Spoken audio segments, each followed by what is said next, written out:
Hello everyone.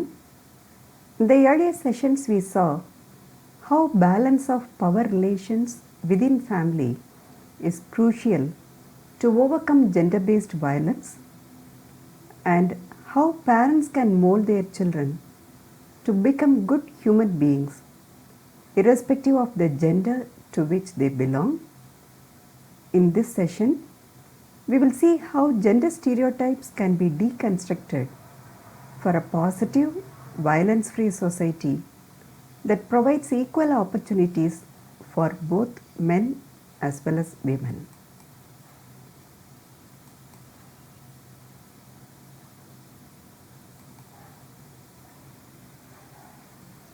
Marching towards gender equality, we have to understand that transformation is essential.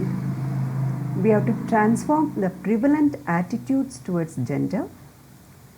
We have to transform unequal gender power relations by addressing the root causes of gender inequality. We should promote the inherent power and potential of all, especially the disadvantaged women. We have to provide a platform, opportunities and support for women to become leaders and make change happen. To transform prevalent attitudes towards gender, we have to understand that the idea of masculinity itself needs to undergo change. Ideas and behavior do not come naturally to boys and men. They are being reinforced by parents. There are men who are very calm and control their anger. They share the household chores along with women folk. There are men who communicate very respectfully to the other gender. There are people who believe in equality. There are people who speak up for the rights of the women. They don't feel bad if they have to express their weaknesses. They care for their children. Still, these men can always be considered masculine.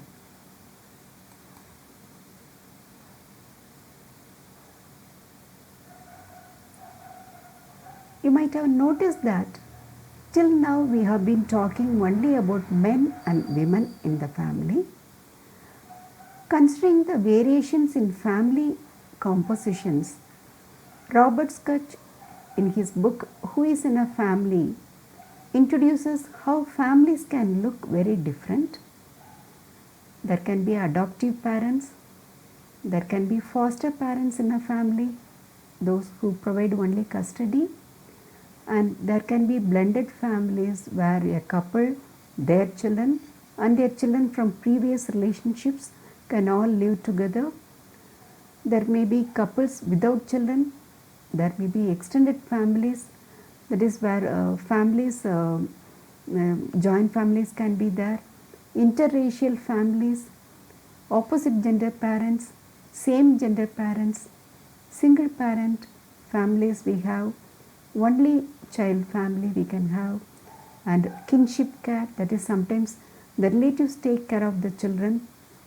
All these different types of families can be prevalent in society. How to bring about an acceptance of this diversity? It is once again the parents who can bring about a transformation. They can emphasize the normalcy of different family arrangements. They can discuss with their children about family differences. They can educate children to become accepting of various family dynamics. They can emphasize the practice of unconditional love for others. In short, if someone asks the question, who is in a family? The answer will be the people who love you the most.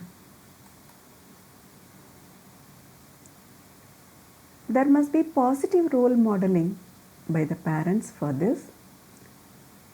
There must be challenging the gender roles, breaking of stereotypes and education of children.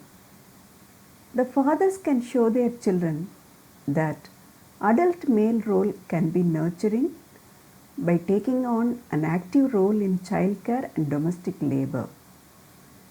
The fathers can help the sons to become better husbands, fathers, brothers, and friends to women. Whereas the mothers, those who work and take on a financial provider role in family, help break down stereotypes about the conventional female role. They also positively impact the self-esteem of young girls and reinforce that genders are equal.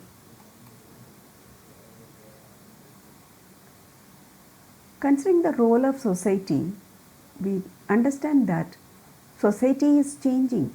Women are breaking barriers, but that is happening very slowly. For an inclusive society, there must be equal participation in spaces of greatest power, economically, politically, culturally, and religiously.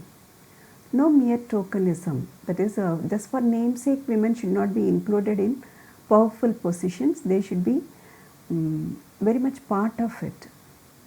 No subordination, no discrimination, and no oppression. We must be ready to challenge patriarchal mindsets, and we should ensure that both boys and girls have equal access to opportunities, decision making, and freedom.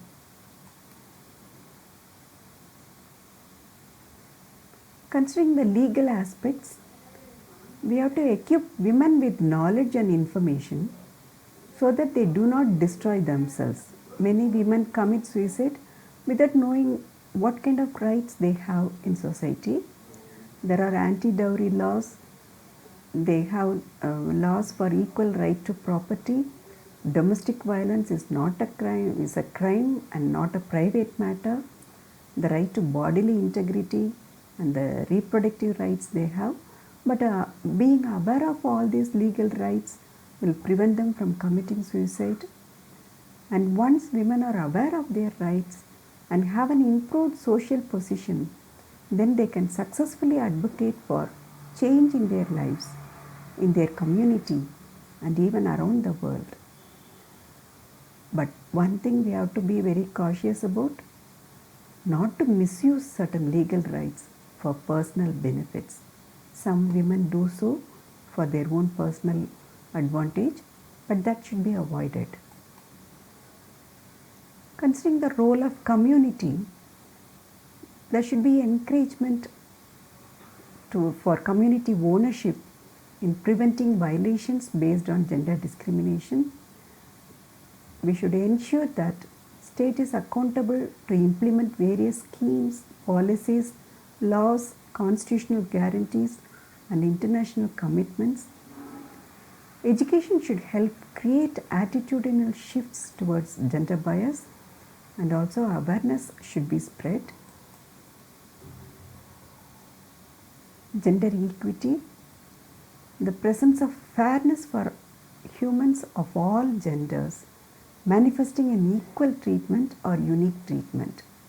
We cannot say that all genders should be treated equally, because sometimes it may not be very apt. So in that case they should be given unique treatment or special treatment. So that will come under gender equity. And gender equity has become synonymous with women and women's rights, and the needs and rights of humans with the gender outside of the binary is not mostly considered. The third gender is not mostly included when we talk about gender equity. That should not be so. Equity is impossible when it does not include everyone. We have to choose to support and seek equity for all genders. Accepting of gender fluidity, it's very instrumental in doing away with patriarchy. Thank you.